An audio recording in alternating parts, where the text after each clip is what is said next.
अस्सलाम वालेकुम everyone, welcome back to my channel. So आज का कंटेंट है उम्रा से रिलेटेड। अगर आप उम्रा और हज के लिए आ रहे हैं तो ये वीडियो ज़रूर देखिएगा। तो मैं आज आपको वो 8 मकामात बताने वाली हूँ मस्जिद हरम की, जहाँ पे दुआएं कबूल होती हैं। और आप जब भी यहाँ आएँ अपने और अपने अजीज़ों के लिए ज़रूर दुआएं मांगें, यहाँ पे दुआएं कबूल होती हैं।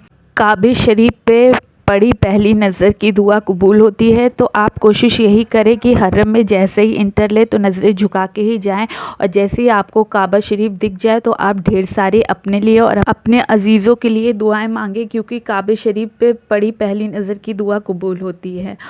और दूसरा मकाम है मकाम इब्राहिम। जी हाँ, मकाम इब्राहिम काबतुल्लाह से लगा हुआ एक सुनहरे रंग का फ्रेम है, जिसमें इब्राहिम अलैहिस्सलाम के पैर के निशान हैं, जिसको जिब्रील अलैहिस्सलाम जन्नत से वापस लेके आए थे। तो आप जब भी तवाफ़ कर लें, तवाफ़ मतलब 7 चक्कर जब भी आप काबतुल्लाह के लगा लें, उसके बाद यहाँ पे अगर आपको जगह मिले तो 2 रकात नफिल पढ़ के आप जो भी दुआ मांगेंगे वो दुआ कबूल होगी।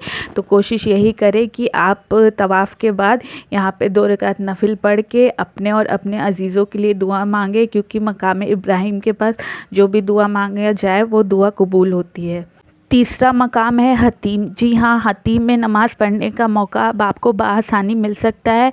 तो आप जहाँ भी देखें कि लाइन लगी हुई, वहाँ से आप लाइन लगा लीजिए। हतीम में नमाज़ पढ़ने के लिए अब आपको लाइन लगानी पड़ती है, तो लाइन लगा के आप 2 रकात नफिल पढ़ के वहाँ पे भी ढेर सारी दुआएं मांगे अपने लिए और अपनों के लिए, वहाँ पे भी दुआएं कबूल होती है।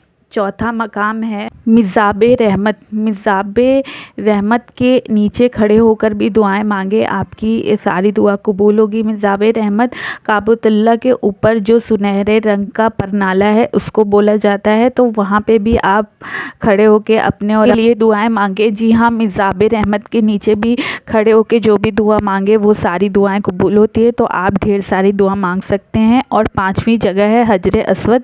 अगर आपको हजरे अस्वद को बोसा देने का मौका मिलता है तो ज़रूर दुआएं मांगे। हजरे अस्वद को चूमते वक्त भी जो भी दुआ मांगेंगे दुआ कबूल होगी।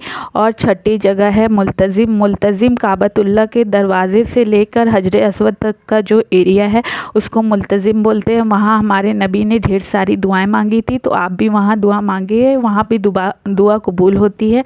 फिर 7वीं जगह है सफ़ा मरवा। जब आप सई के लिए जाएंगे, सई मतलब जब आप सफ़ा से मरवा और मरवा से सफ़ा की तरफ जाएंगे, उस वक्त भी आप तीसरा कलमा पढ़ने के साथ साथ ढेर सारी दुआएं मांगे अपने लिए और अपने फैमिली वालों के लिए, अपने अजीज़ों के लिए। वहाँ पे जितनी दुआएं मांगी जाती हैं सही के वक्त वो सारी दुआ कबूल होती है।